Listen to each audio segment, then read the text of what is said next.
controversial, one of the most interesting, fun, obnoxious. He's been called everything, but I love it. He speaks his mind. One of the most interesting, not only Olympic agents, I think one of the most interesting sports agents in the world. Right now, tonight, on Google Sports Hangout, Evan Morgenstein. Thanks for joining the show. Sure, Chris. Thanks for having me. So I'm going to ask you a few questions, and we'll open it up to the floor to our lovely, esteemed panel of Ayel, Ken Troop, Keith Knox, Pam, and Serge. But first, I got to ask you this.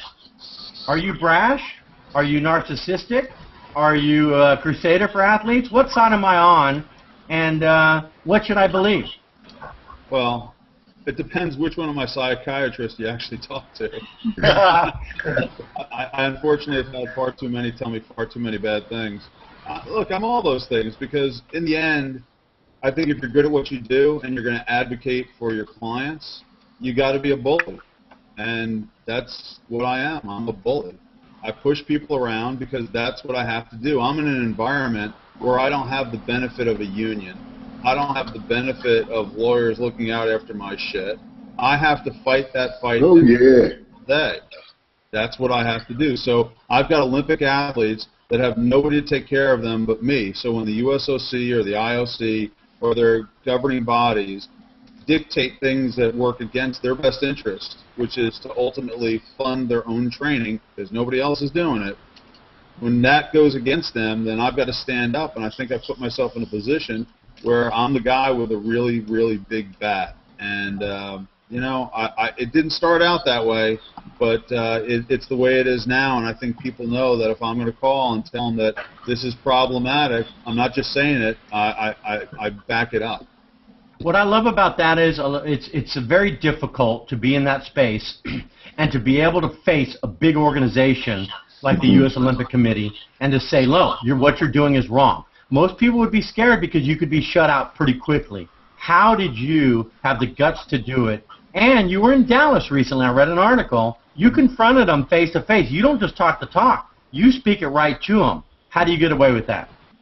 Well, look, I got into this business of being an Olympic agent after I was, you know, representing professional basketball players living in Southern California. And so I repped a lot of NBA players for marketing. I wasn't a contract agent. And, you know, we would take a $100,000 offer to Patrick Ewing to sign autographs for an hour, and he'd laugh at me. You know, he'd be like, oh, dude, I don't have the time. And so when you see that kind of arrogance and wealth, and then you flip the switch, and in 1997 I met my first Olympic athlete, Josh Davis, at a trade show. They used to have the sports super shows down in Atlanta. Great story, by the way. And Josh Davis was sitting in a hot tub for 8 hours, walked over to the booth I was working at for a company I was consulting with, shook my hand. His hand was all pruned up. I'm like, dude, who are you? And he goes, hey, I'm Josh Davis. I'm the captain of the U.S. swim team. And he takes out 3 gold medals. And he's like, yeah, I'm over here in the hot tub for 8 hours. I'm like, what are you getting paid? He goes, $500. And he looked so fucking happy. I couldn't believe for $500 how happy this kid was. He was 6'4", blonde hair, blue-eyed, beautiful kid, captain of the swim team, and unfortunately, he couldn't make any money because nobody cared. His agent at the time, Billy Stapleton, who happens to be Lance Armstrong's agent, couldn't get him a call back after the '97 Olympics, and so we started talking. And that's how it evolved through a conversation of me thinking and coming from an environment like the NBA where the athletes are the show, and the Olympic movement where the athletes are an aberration. You know, there were the haves and have-nots, right? The haves were the Amy Van Dykens and the Michael Johnsons and the Janet Evans, and then everybody else. All I ever wanted to do was create a company where I could build a middle class, where an athlete who dedicated their lives to do nothing more than representing all of us, stand there, wave the flag, and have us all cry like babies when they won. I wanted them to have an opportunity to make this into a career, generate and earn a wealth through their endorsements, through their opportunities, and not have someone tell them what they can do. You don't have to be poor to be great in the Olympic movement, except for that's what the Olympic movement wants you to be. So what would you change? Last question, and I want other people to chime in here. If you want a question, just tell me and I'll get you next. How would you change what's going on? I mean, people say, hey, they're amateurs. They shouldn't be paid. What do you argue on that? Well, first of all, that's bullshit. If you look at the men's U.S. swim team, 98% of them are professional athletes. Okay. They pay money. They're not in school. They're not amateurs. They're pros. So the fact is that those days are over. So, just like the days of, whatever your life used to be 20 years ago, time has passed. They're Olympic athletes or pros. When Dwayne Wade said he thought that they should be paid and everybody beat him up, I was calling him a messiah. I'm like, finally, somebody from a ball and stick sport that had the balls to say it, and they beat his shit down so bad that he recanted what he said. I couldn't believe that a guy like Dwayne Wade, making the jack that he makes, actually had to backtrack from saying Olympic athletes should be paid. But in the end, what I decided was that I wanted athletes to have an opportunity to make and earn a living, because the system is broke.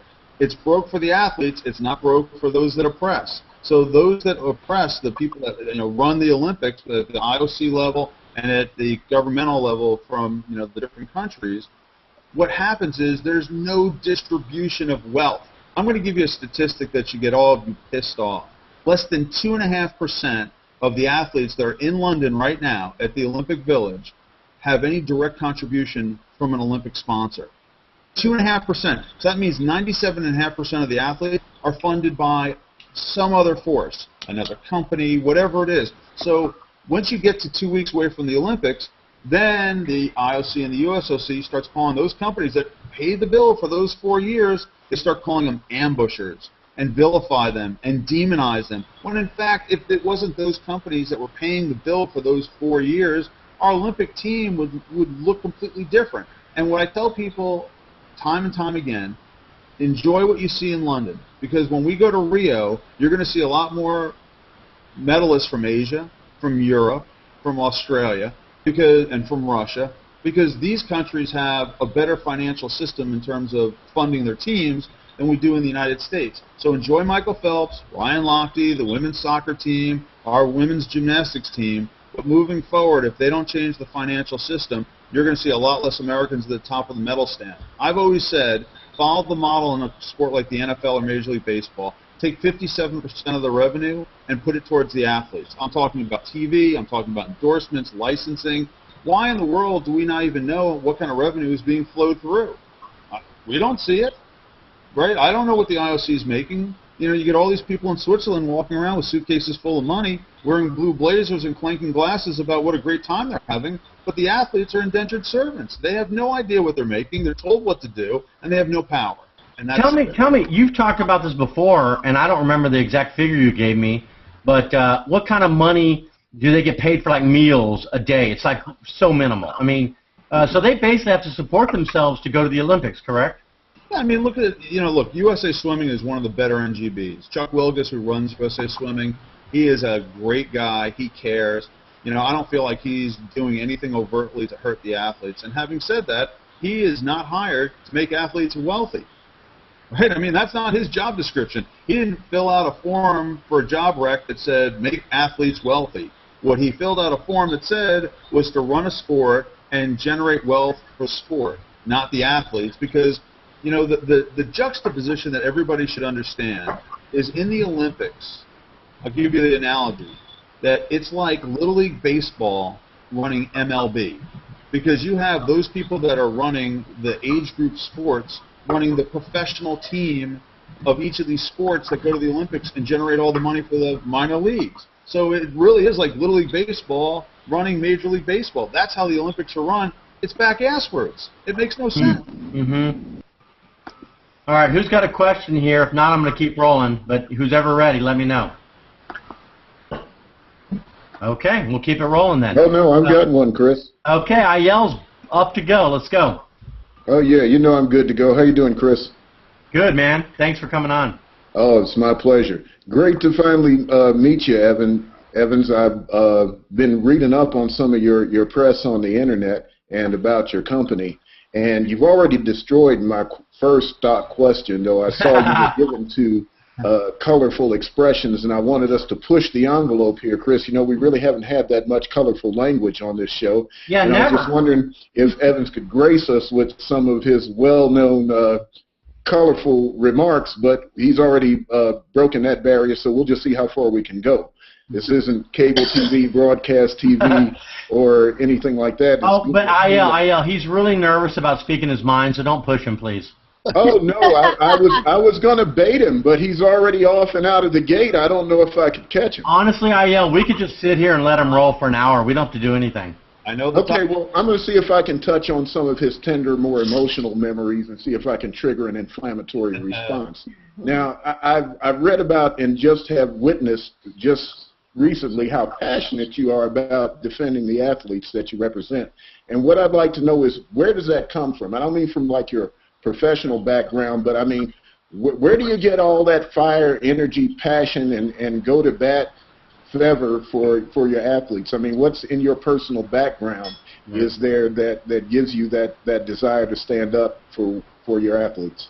Well, first of all, it's nice to meet you, and I appreciate the question.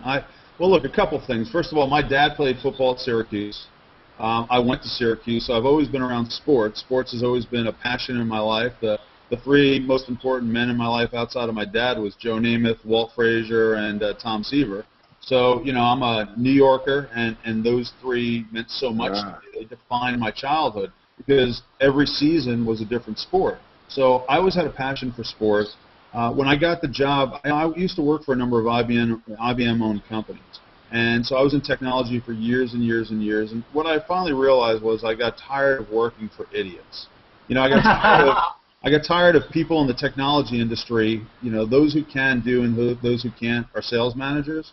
And so I just got sick and tired of listening to these guys telling me what I should do, yet they didn't have the balls to go do it themselves. So I finally got myself fired because, quite candidly, I was partying too much and hanging out too much in Southern California. And I woke up one morning, my sales manager, Timmy Tolan from Atlanta, Georgia, and he said, I got good news and I got bad news. I'm like, what's the good news? He's like, he goes, you can go back to bed. I'm like, what's the bad news? He's like, I just fired your ass. I'm like, oh. You know? And so I went from hero to zero real quickly, and I realized, you know, in a short period of time, I had nothing. I didn't have a lot of money in the bank, and so I was in South Central at an unemployment office, you know, basically parked my car, went into the unemployment office, was waiting online, looked around the environment, and I was so disgusted that, you know, I actually allowed myself to be put in a situation that I was going to now collect a check every 2 weeks for $432 and whatever cents.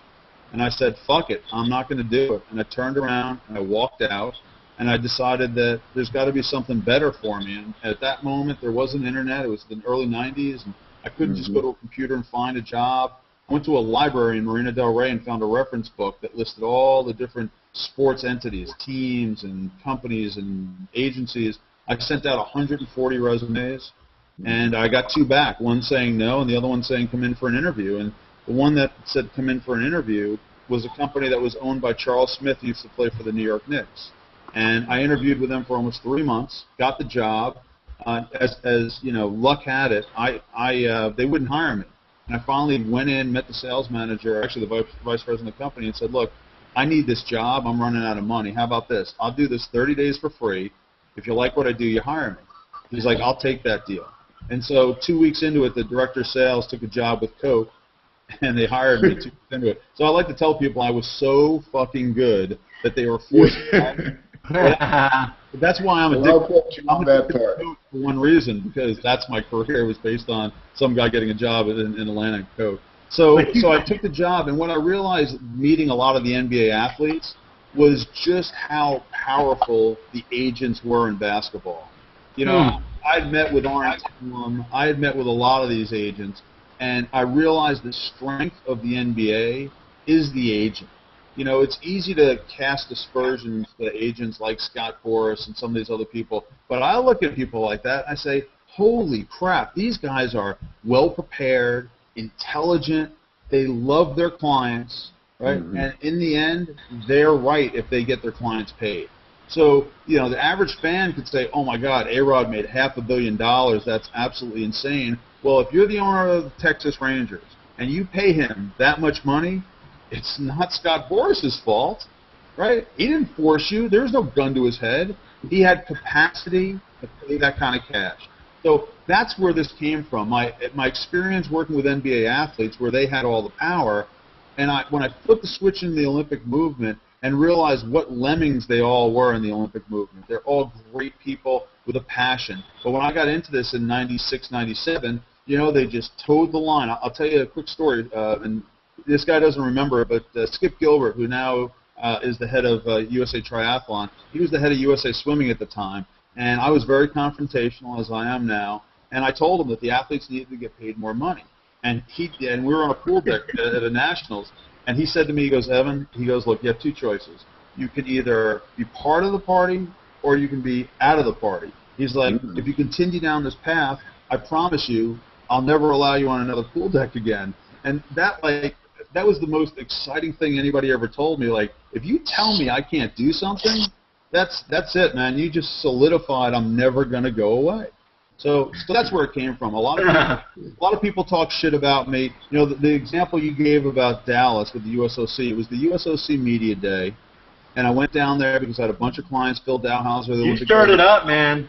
Yeah, it was. Well, I went to the bar at the Hilton, I wasn't staying there, but that's where all the USOC people were, and I saw a couple of people, Patrick Sandusky, Mark Evans, some other people from the USOC, and I'm like, look, you guys want drinks? And so I put my credit card down, and I started buying these good old boys drinks. And the first hour was all pleasant, and we have a lot in common at some level. And then I think an hour into this thing, because I was buying shots and drinks, the roof came off. The true serum, man. Oh, yeah. Well, it is when I drink SoCo on the Rocks straight and doing shots. So what happens is we start having this conversation about how athletes in the Olympic movement are abused. And once you say that to someone that on the other side feels like they wake up every day to do things for the athletes, the fabric of their mantra is about the athletes, except for the disconnect is that it never makes it all the way to the athlete. We're going to fight. But we didn't fight, because we're more respectful than that. But we got into it pretty good. And, I will tell you, after 4 or 5 hours in the bar, I can't remember exactly what was said. But what I will tell you is I was told after the fact it was an awfully good discussion, and everybody said it went 50-50. So could you have taken him down if it came down to it? Would you have done it physically? Yeah. Oh, I don't need to beat anybody up. I'm bleeding. You said one time though. You said one time that you confronted another agent and you would have kicked his ass. Is that true? Well, that is factually true. So what happened was, this is before the 2000 Olympic trials in Long Beach, and this agent who, look, I get along with him pretty well now, but at the time he just got into the sport, was feeling good about himself, had a client, and this client, was trying to make this Olympic team, and he'd won some medals before. So this guy was interviewed in the local paper, Long Beach Press, I think it was, saying that his client was Michael Jordan and my client was Spud Webb. So God. Although Spud Webb won the dunk championship. Yeah, well, that's true, but it didn't matter. I know what he was saying. So the next day, I'm sitting in the stands, and I see this clown 3 rows up. I turn around, walk up to him, I grab him by the throat, and I said, if you ever talk about me or my clients again, I'm going to beat the shit out of you. So, oops. I love it. I crossed the line. But you know what? You stand up for your guys and your people. So my question, you talk about agents a lot. Are you Jerry Maguire? Are you Ari from Entourage? Which kind of agent are you? I tell people I'm a combination of Tucker Max and Jerry Maguire at a bar with a credit card with no limit. Maybe Dirty Harry. No limit. He's got the no limit tab on the Bud Light account now, so we're all we're all going on his tab. Yeah, maybe we should team up, Evan. Hey, Evan, I'll go. I've got 4 kids. You got 4 kids. Let's leave them both back. I'll go to London with you as well. Cabs on me. Bud Lights are on me. I want to beat up some Olympic people, Olympic committee people. No, I'm not going to fight, man. I'm a lover, not a hater. All right. Okay, who's got a question? Serge? Evan, I have a question for you. As a former Olympic coach in athletics in 92 and 90. Who's an Olympic coach?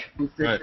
I was very pleased to see on your website that you're also representing coaches, which are extremely important, and you know that most of them are underpaid. Absolutely. They're spending their life, coaching those athletes. As my brother and I used to say, when you lose an athlete, you lose one athlete. When you lose a coach, you lose 100 athletes. How do you work as an agent to defend the right and the working condition of all those coaches? Right. Well, good question, Serge. I represent also the American Swim Coaches Association, which is over 7,700 coaches in the United States. So I've done that for a very long time, and we've put over $1 million in the coffers of that organization, which is it's a great organization because, like you said, without the coaches, really helping define these young athletes, these young people, you're never going to have the greatest athletes in the world. These athletes aren't built by a village; they're built by a coach, and a coach sees their potential at a very young age. I'll tell you real quickly why I have such a passion for coaches. I would tell you that 99% of the athletes that have ever been successful in the world, no matter what the sport is, are deeply insecure about something in their life. It could be anything, and the fact that insecurity is stroked by a coach and nurtured so that it elevates their self-esteem to give them the empowerment to go be successful and believe in themselves is what makes coaches magical to me. And so because I know this to be true about so many athletes, even at the level that I coach athletes, they're very insecure. A coach is the absolute necessity to getting the best out of an athlete as a person, as an ambassador, as truly an athlete accomplishing things. So I always felt that if I didn't represent the coach, then no matter what I did with the athlete, the coach would be left behind. And the whole point of what I'm trying to do is build a feeder system of coaches that work with great athletes that know that I'm the guy to go to if they have a great athlete, and I take care of them. So I've negotiated Nasia's dad's contract in a couple of different categories. I've represented some of the best swim coaches in the United States and made them very, very successful and very wealthy. I've always felt that coaches deserved a place at the table, and they're so easily overlooked. In the current Olympic system that is so broken, right, coaches aren't even compensated by the Olympic Committee. It's sort of like, well, you have a job, and if you have a great coach, you'll make your money some other way. And I would say, if the coaches ever rebelled, there would be no Olympics because there'd be nobody that was coaching the athletes. So when you look at these billions of dollars, there has to be a better way to disperse the revenue amongst the athletes and the coaches. Coaches should not just be dependent on medal bonuses. That's at the highest level, and so very few actually win medals. I think coaches, as developers of great athletes, if you truly care about the condition of the athlete, whether they medal or not is not even the point. I hope they all medal. But if they go out and they're great ambassadors to the sport, to the country, right, to all of us, then a coach has done their job at some level. Because some athletes perform at the toughest time, some athletes don't. But that doesn't mean the coach doesn't deserve to have a living where they don't have to have 2 or 3 jobs just to coach the best athletes. It's really sort of sad. Right. Ken Troop, you're up to bat. You're ready. Oh, hey, thanks, Chris. Hey, Evan, great meeting you. I think we've maybe traded a couple tweets over the years. Yeah. I really like your story about walking into the South Central unemployment office and just saying F this and walking out and kind of making your own career because, I'm kind of I'm a ticket sales guy that's now dove into social media and trying to help teams who understand social media. I know Chris has kind of built and built his own business from scratch as well. And so I don't know for Chris, but for myself, I get a lot of people that ask me, how do I get in the sports business? What do I do? What would be your big piece of advice that you would give someone trying to get back, trying to get into the sports business? I think it's a great question. I'm 10 chapters into a book that I hope every college kid that wants to get into sports reads at some point. Here's my take. I was very successful in the technology industry, right? Like, I made a lot of money. A lot of money at 26 years old is like I made $100,000. Back then, that was a shitload of money. It's nice now. What are you talking about? Yeah, right now, too. I mean, in this economy, that's a lot. It is. I don't say that lightly. I worked hard. I saw 45 states by the time I was 25 years old. I was on the road. I've only been not a commission-only salesperson 1 year in my entire life. So think about that. I'm 46. I graduated when I was 20 years old. And so for 26 years now, I've been straight commission all but 1 year. So I know how hard it is to generate a buck. But the sports industry is so diverse. As you look at all the people that are, on my screen, each of you, in your own careers came to sports or something close to sports in your own unique way. I'm a sales guy, right? I have to be a sales guy. So I certainly I have an affinity for sales guys, but sports is such a big tent. It's such a big tent. So what I tell high school kids and college kids, and I go and I've spoken at UNC, I've spoken at North Carolina State, I've spoken at Syracuse. What I tell kids in college is this. Number one, don't be so pigeonholed into what you think you're going to be when you grow up. Shit, if I knew what I was going to be when I was in college, I would never have gone to class. No, actually, I never went to class. But I would have gone to class. I never did hey, either. Grades were overrated, man. I still have recurring nightmares about waking up in high school and not knowing where my next scheduled class was. Dude, nobody has ever asked my GPA for a job interview, not once. Well, it's interesting you say that. I don't even look at resumes when I interview people because I think everybody makes it up like I did. Yes. I made up my resume. Most of it is bullshit. If I ever turned out to be a really important guy, I'd probably get fired because they'd see that my resume was bullshit. Evan, you bring up a great point on the resume. What resume it is translates a bunch into in English? What's that? Isn't that the English translation of resume? Yeah.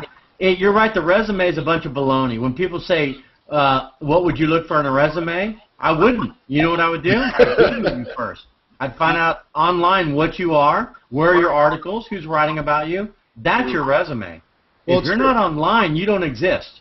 Well, and look, when I got into this business, there was no online. But to your question, I think people have to do 3 different things very well if they're going to get my attention. Number one, you have to be able to communicate on the phone. I can't tell you how few kids can talk on the phone that come out of school these days. They can't talk on the phone. There's no really. The art of sales on the phone has completely dissipated because everybody's texting. Everybody's, BBMing, everybody's typing on a computer, but nobody picks up the phone and call. When I was at Syracuse, there was a program called Super Fun, and all they were doing was harassing alumni trying to generate money. Guess what? I was one of those little assholes calling, I was calling, but what I learned is I learned how it felt to be told no and how it felt to turn someone from a no to a yes. And that's an art form that so few people understand, kids coming out of school these days, so you have to be able to talk. You have to be able to write. If you have no ability, like I get resumes where instead of Y-O-U, I get the letter U. I'm like, wow, this kid's cool, but I'm never going to hire an idiot. That's nuts. Yeah, you have to be able to write, right? So you have to be able to speak on the phone. You have to be able to write. And then the last thing is you have to have some type of experience in something that matters. So when kids come to me and their only job was a lifeguard at the YMCA and they're like, well, you work with swimmers. I'm like, are you fucking kidding me? Like, what's the activity there? Water? Like, is that it? Is that all we got here? Is that what we're talking about? So you have to go out. So I tell people, I don't care if it's for free. I don't care if you got paid. Go find an event. Go find a 5K. Volunteer. Go meet the sponsors. Find out why they're involved. Why, I'm here in Cary, North Carolina. You've got Rex Hospital's golf. North Kakalaki. North Kakalaki, baby. Yeah. I'm a real. No, I'm just kidding. I'm not. All right. Well, Pam's voice is out, so she asked me to ask you a question. Oh, I can't hear Pam's voice. My voice is so gone right now. So that sounds pretty good, Pam. Oh, it's terrible. I want to hear how it got that way. Oh, God. Pam, I'm not going to be able to do your voice, but here we go. Okay. How can global brands like P&G, Visa, promote moms and families in support of athletes? How can they help support you? What about scholarships for coaches? Do they need to suggest partnering with the IOC? What do you think? Wait, so the first part is how do global brands support moms? It's not my question. Pam, finish it up here. Come on, you got a voice. All right, so basically... I knew I'd get her going. My question is, for brands like P&G who show the support for moms and getting families to London to support the athletes, obviously the athletes aren't the ones that are getting compensated, neither are the coaches. Do you think it's smart for brands like P&G or Visa or McDonald's, whoever these big brands are that are showing, extreme relevance for big events like this? Do you think they need to, instill scholarships for athletes, be able to compensate coaches? What do you think they need to be doing? They need to be doing more if they're not being supported. Look, here's the reality, right? The reality is that a company like P&G or Panasonic or McDonald's doesn't sign on with the Olympics so they can then be the nipple that feeds the athletes. They don't give a shit. They care for the athletes that they sign, but their role in their global sponsorship is not to activate a program that funds the Olympic athletes. They feel like that's getting done through the trickle down of their dollars going into the IOC or the USOC or the NGBs in addition. So they have no motive to support the athletes by and large. They feel like they're already doing that, and then they make buys on select athletes that help tell their story. So setting up scholarships for athletes, they're never going to do it because it doesn't matter. Their objectives are met based on their agency's perception of what they want to execute, and then they go out and buy talent, and they do it in a very, very concentric circle. So I think by and large, to take money away from the IOCs and the USOCs and put it towards athletes, that may be part of their strategy, but they're not going to take a larger percentage than they already allocated. So it has to be sold in differently. So think of it this way. If you're the IOC, right, and you just took $40 million from Panasonic, as an example, how much of that do you really want to give back to the athletes? None. None. What's your incentive to take some of the money you've generated and give it back to the athletes? Unless you're their agent. Yeah. Look, they're their own agents. They're not representing the athletes. Right. It's a conflict for them to think about that. Right. And by the way, they couldn't do a good job because they have the conflict of interest of looking after two entities. The entity which is the organizing committee and putting on the games, and the reality that the athletes have their own interest and their own necessities for revenue. So that will never happen. And I'll give you an example of something that was tried and fairly unsuccessful. Home Depot's work program. So here's the problem. It sounds great on its face, but I can tell you that of all the athletes I've ever represented, I've never had an athlete that ever won an individual medal that ever worked at one of those programs, because working out and training is a full-time job. Sweeping the floor on aisle 3 isn't a job that they should be doing if you're the best athlete of the world. Are you going to ask Charles Barkley to go sweep aisle 4 to some lady in Nova Scotia? You're absolutely right. Forget it. It makes no sense. The best athletes in the world need to be treated like that. Why should an athlete that represents the United States of America, the strongest country in the world, why should they be sweeping shit up at a Home Depot? It's ridiculous. I think it's crazy. It's insulting. And you're on the inside, and I get that. Let me ask you this. When you first started, you signed that first guy, did you ever think that you'd be where you are now, and be honest? Did you think you'd have this many? I mean, you've got some of the most famous athletes in the world under your umbrella. Just the opposite. Remember, I started this company because I wanted to help build look, if it says anything on my tombstone, I hope it says that he helped build the middle class of the Olympic movement. That's it. And so that's what my goal was, to take all these great athletes that nobody ever heard of in all these communities around the United States for all sports, because I've represented athletes in like 30 Olympic sports. And I wanted them to have an opportunity at the table to be perceived as great athletes, to be looked at as great ambassadors, and also have an opportunity to generate some money for themselves so they weren't borrowing money and coming out of the Olympics in debt. I mean, I tell people this all the time. If you have an Olympic gold medal and you're from, some other country in the middle of nowhere, you are, an icon. You come home and they name streets after you, and they have parades, and it's like you're Charles Lindbergh. Here in the United States, you can win an individual gold medal, and if it's the day Ryan Lochte and Michael Phelps compete against each other, you'd have to light your, private parts on fire for anybody to know who you are. It's just that sad that we have medalists and we have so much success that not every athlete is perceived at the level they should, because whether you're the best athlete in the world and well-known, or you're the most unwell-known best gold medalist in your sport, you've given up and given just as much as the other person that's famous. And they should receive this. You're rolling tonight, dude. This show's moving. We got 20 more minutes. IL, you're up. Yeah, I'm going to ask a question on behalf of a guest that I invited. He's vacationing with his significant other, and so wasn't able to be here. He's known around the internet, Mark Belly. He's real big in social media also, but he's a Canadian big supporter of Canadian Olympic athletes. He's known on the internet. You can catch him on the hashtag Captain Canada. But I'm sure if he were here, he'd want to know if your rep agency has any territorial or geographic limits. Would athletes from Canada be able to take advantage of your passionate advocacy?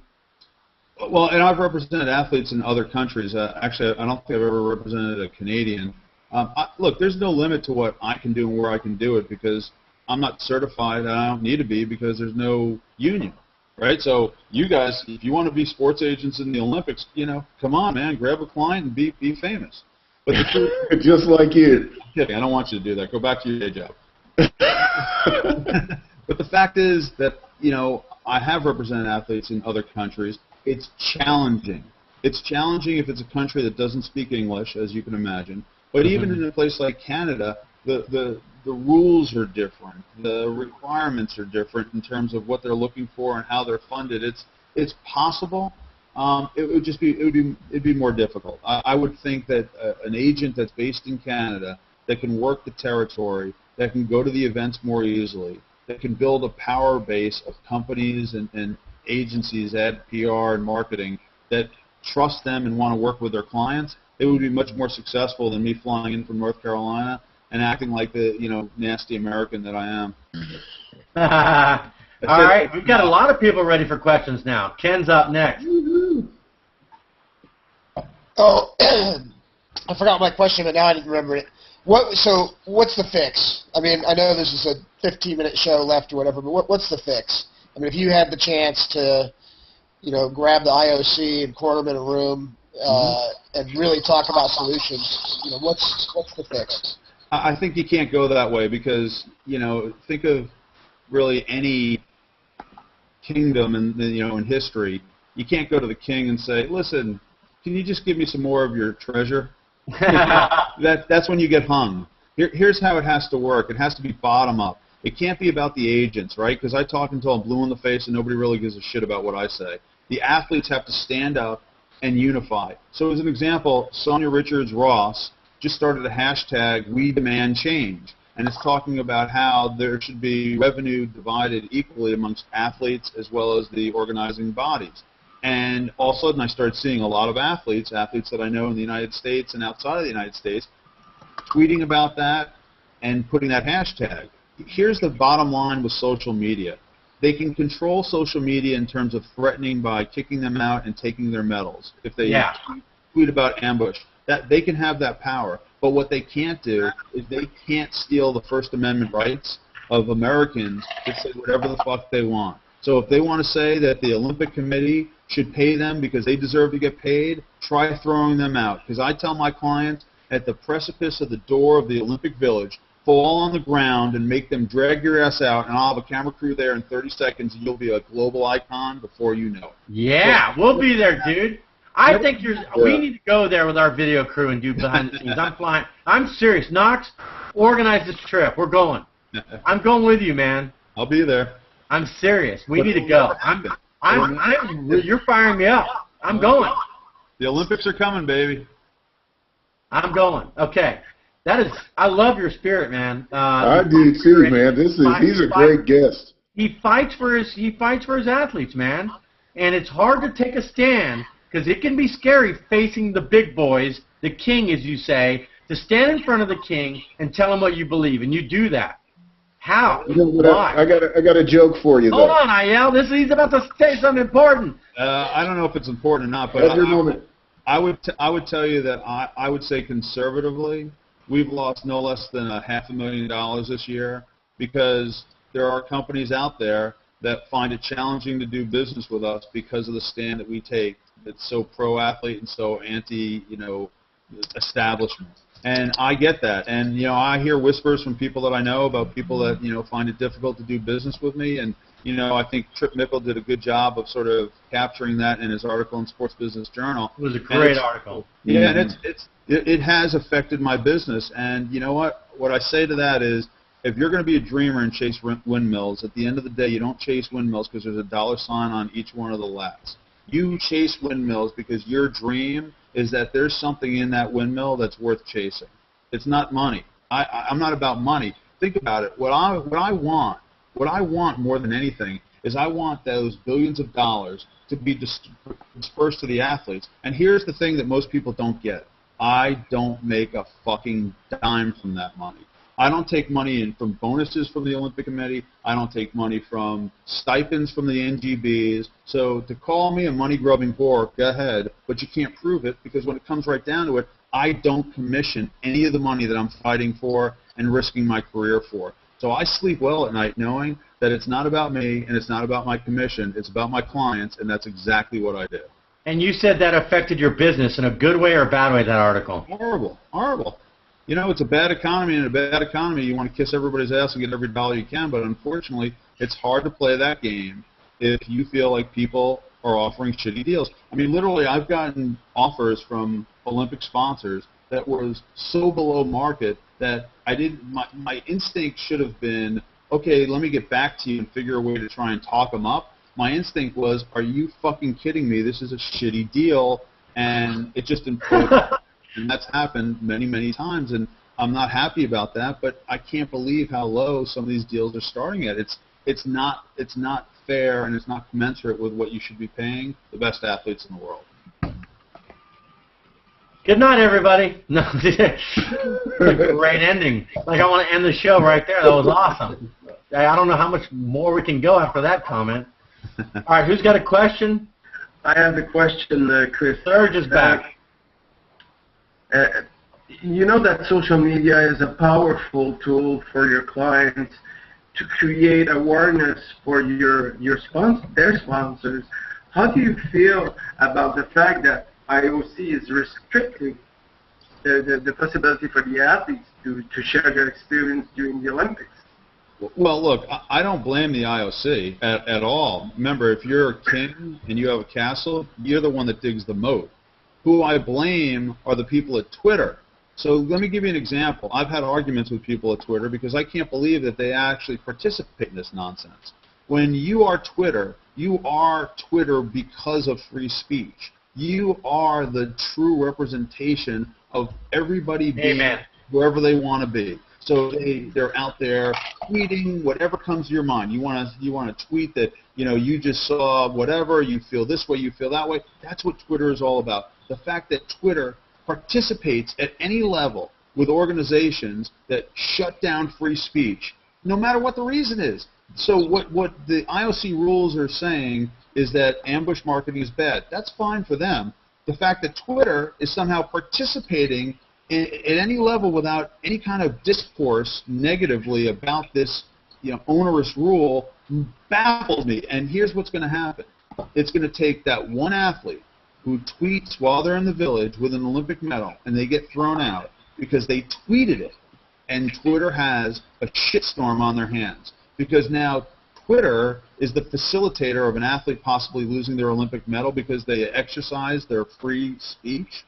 I can't wait till that happens. It will happen. It's going to be a nightmare. And why are they telling athletes that they cannot do this? Why are they saying? Well, Twitter likes saying they're agnostic, right? I like hearing from them all the time, telling me how they're Switzerland. Guess what? Switzerland has guns, and they participated in World War II at some point in the wrong side of the war because they hid the money. But anyway, I won't go there. But what I'm telling you is that Twitter knowingly recognizes these issues, but like saying, hey, it's not our issue. We're just here for everybody. Tweet whatever you want. The rules are the rules. We just want to make sure everybody knows how to tweet, how to get the best access out of Twitter. But you know what? To me, that's a bullshit argument. But why do you think they're so paranoid about what athletes are saying on there? What do they care? What's the point? I don't think Twitter's paranoid. No, I'm saying, why is the Olympic Committee so concerned? Because it's control, baby. Because if you can't control the message, then you can't charge the money. But you can't control social media. Nobody can. Well, you can because they signed a code of conduct. And in your code of conduct, it says that the 2 weeks before the games, the 2 weeks of the games, and the 1 week after the games, you will not, in any way, shape, or form, ambush the Olympic sponsors. Now, it goes back to the Ted Stevens Amateur Sports Act, which is antiquated. Unfortunately, Ted's dead, so we need to rewrite that piece of legislation, which is old and sucks, number one. Number two, nobody's looking out after the Olympics. Here's what I'm going to tell you, and I hope 1 million people listen to this.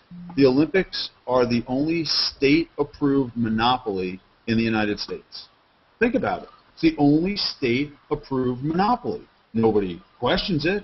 They have no authority over it. Look what happened with Ralph Lauren and the the Made in China labels. Well, listen, I don't know. I understand why it was a big deal, but the truth is, every single athlete wears competition apparel that's probably not made in the United States. Why? Because we friggin' allowed all the manufacturing jobs in the apparel industry to leave and go offshore. So it's not a big deal if somebody, wants to go rah-rah, you shouldn't do this. It's bullshit. They don't make any apparel. I'm not wearing any clothes, nor are you wearing any clothes made in the United States. In fact, everybody take their clothes off right now and look at the labels. Hey now, whoa, we got we're live.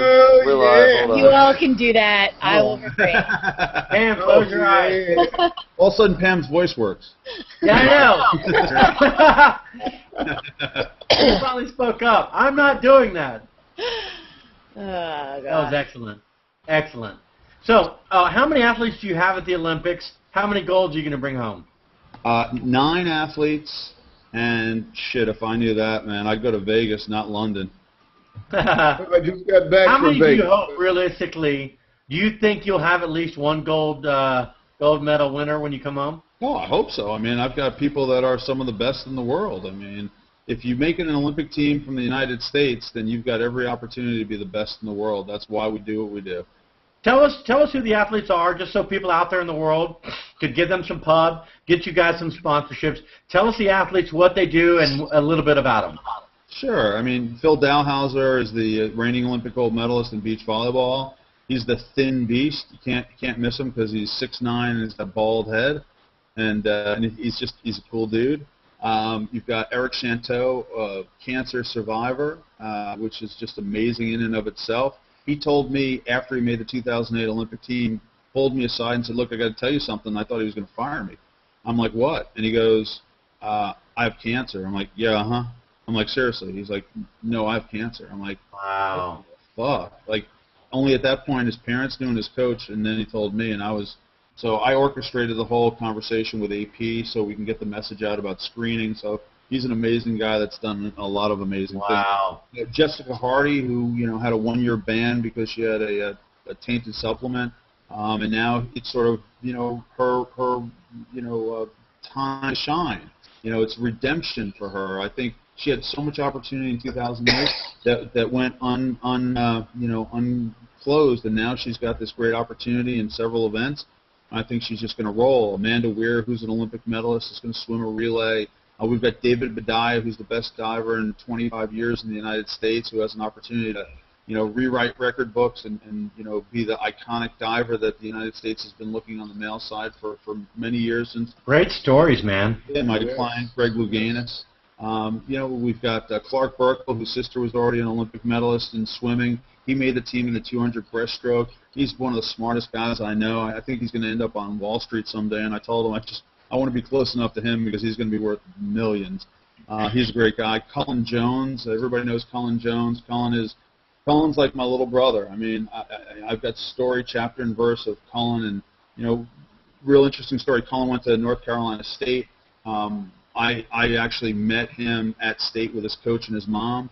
On the way to the meeting with us, his car broke down, didn't have enough money to fix it, showed up at the meeting a little bit late, and we sat down. And at that point, he had a $10,000 offer from a swimwear company. We met on a Thursday, and he had until Friday to make a decision.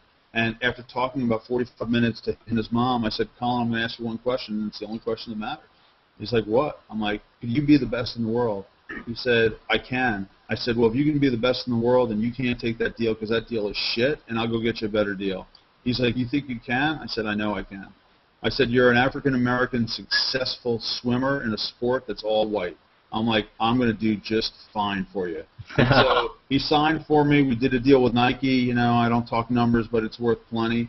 And, he trusted me. And he's the same guy that when he wasn't swimming well for his coach at North Carolina State, I took him out for some drinks, and we sat down, and I just said, "Look, Colin," we were walking around Raleigh, downtown Raleigh, just aimlessly walking, and I said, "Colin, you got to leave that program and find another program." And he said, "Why?" I said, "Because you're not going to make the Olympic team." He's like, "You think so?" We were like 9 months out from the Olympics. I'm like, Wow. I just know it. He changed programs, made the team, and became the second African-American to ever win an Olympic gold medalist as a swimmer. So, these are the things that Great stories, man.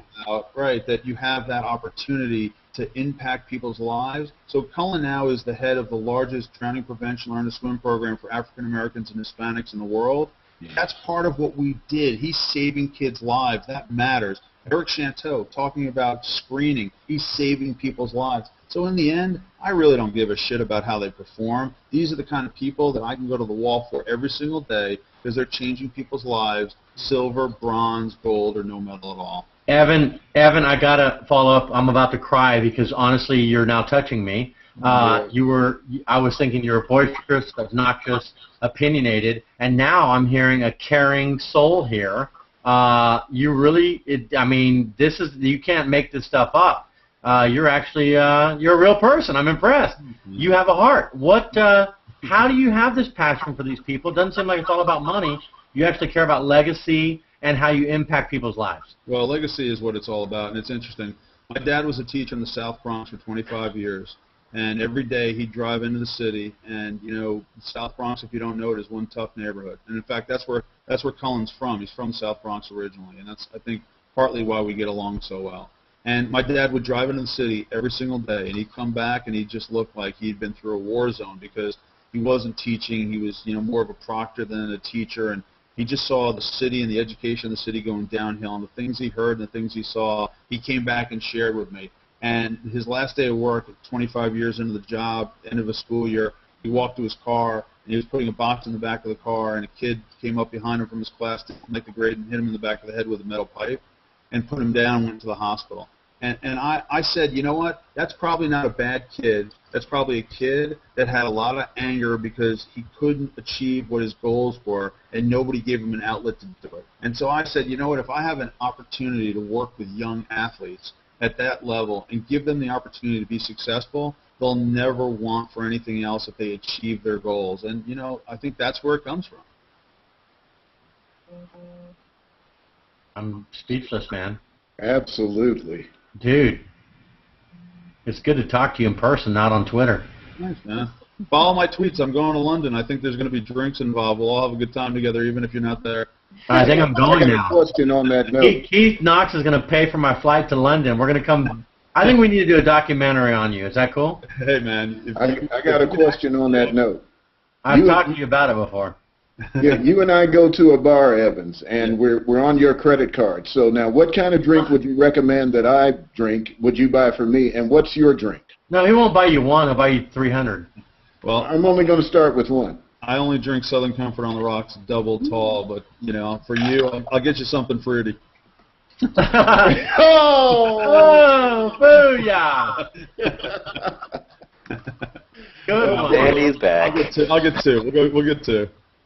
Hey, last question. We're about 3 minutes from wrapping up here, or one, maybe two, because I'm not going to keep you too long. You're flying to London tomorrow. They're talking about how you can't do Twitter and stuff. So why don't you sneak a Google Hangout with us from the village while you're there? What do you think of that? Well, first of all, like a milk carton with a lost kid, my picture's on every wall in the Olympic Village. They don't let guys like me in. So you can't even be inside the, it's only athletes, only no agents. Only athletes, right. So where do you hang out? Shit. I mean, I don't know. I haven't been to London since I went to school there in, 1986. So I don't know where I'm going to hang out, but you'll find out if you follow me, at my Twitter hangout. So how much contact can you have with these guys? I mean, are you around them? Or are you just facing in the stands? Or obviously you have better access than fans, but are you interacting with them, or they're too busy focusing? This is a little more sports question, but I want to ask it. No, listen, I bring levity to every situation. They're all melting down right now, right? We're getting close to the big event. They're all stressed. Everybody's thinking, Jesus, did I do enough?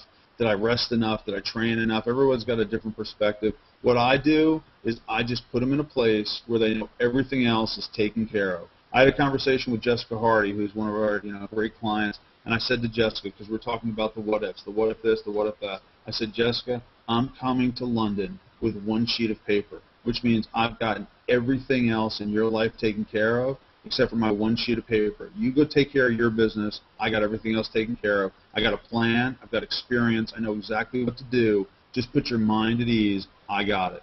And you know what? She was like, wow, that really helps me out a lot. So with the experience that I have doing this for so many years, I think my clients like just talking to me because it just puts them at ease that there is no other worries that are outstanding, and they just need to focus on training and swimming, or diving, or beach volleyball, or whatever the chosen sport is. And I think that's important because A, they believe me because it's true, and two, they do have enough time where they think about these other things.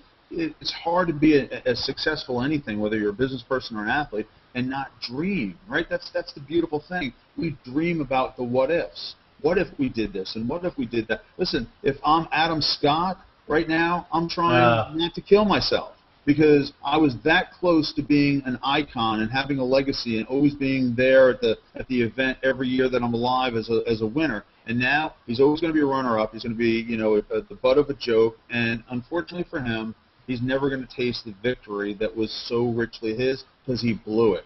Well, I want my athletes to know you have the same chance. Don't blow it. Bring it home. You're that close. You're that close. I always heard the quote, you never know how close you are to actually getting to the summit if you quit. And I think there's something to be, there's some truth to that. Never give up. It's a Jim Valvano term, but, don't give up. I'm a pit bull. I don't let go, and I expect the same from them. Anybody else? We're closing up. We got about 3 minutes, not even 2 minutes. Well, I appreciate you coming on. You're a very... IL, make it quick. I got a joke. You were saying you can't just go to the king and ask for more treasure. There was a guy who found a genie. He found a genie. Rubbed the lamp. The genie came out, and the genie says, "You've got 3 wishes." The guy says, "Okay, I'll have more wishes." The genie goes, "No, you can't have more wishes. That's against the genie code." So the guy thinks about it for a minute, and he goes, "Okay, I'll take more genies." He'll take more Olympic medalists. There you go. Wow. Hey, Evan, awesome talk, man. Really appreciate your honesty. Sure. Love that you just say it like it is. Love that you're standing up. I hope you the best success in London, and anything we can do to help you out down the road. All these people are going to be your friends from now on. I know everyone's following you on Twitter. I know that. Already. But, we really appreciate you coming on tonight, even though he did not have a Google Plus account until tonight. Nope. We won't hold that against him. And his first Hangout ever. I'm curious, your last final thoughts. What did you think about a Google Hangout? What do you think about all this? And tell us your final thoughts here. Sure. Listen, first of all, thanks everybody for asking questions. I love just seeing pictures of all these different people at the bottom of the screen. Like, if I can actually type something and make you guys do things like I'm the puppeteer, that would be really... You can. There's a chat button. We'll do that on the next Hangout. We'll do that next time. No, look, I love this. I mean, before I went and had hip replacement surgery and almost died 2 years ago. And before that happened, I had 11,000 followers on Twitter, but I got rid of it because I was so high on OxyContin that I was tweeting things about elephants and shooting them and eating them. So I had to get rid of my Twitter account. So to be back on Twitter and have so many people sort of, be interested in what you say and follow it, this is just now an expansion of that. I love this, and so few people get what I do, and so few people get an inside look into the kind of people that they're about to turn on their TV with 3.6 billion other people and recognize that they are the kind of people that you should be proud of, every one of them. Whether you know them, I would encourage everybody to find an Olympian that you've never heard of before and make them your favorite Olympian, and go find their Twitter account and tweet at them and tell them that you love them too. Why not? But, not everybody has to love the front runners. Go find someone you never heard of. They're all on Twitter, and they'll all tweet you back. It's the craziest thing in the world. You could be best friends with an Olympian by tomorrow. Can you tonight tweet out some of your Olympic athletes' handles? Yeah, you know what? Tomorrow morning I'll have Carrie Reagan, who is my head of PR, through at PMG Olympians. I'll have her tweet out all of our clients' Twitter handles. And so everybody can get it from there, and you guys can retweet it from there. Hey, thanks for staying on this long. Really appreciate it. And all I got to say is, go USA and go Evan. Thanks, guys. Thank you very much. I appreciate it. We'll see you guys soon. Take care, man. See you later. Start up. Thank you. Bye-bye. Be well. Nice job, Chris.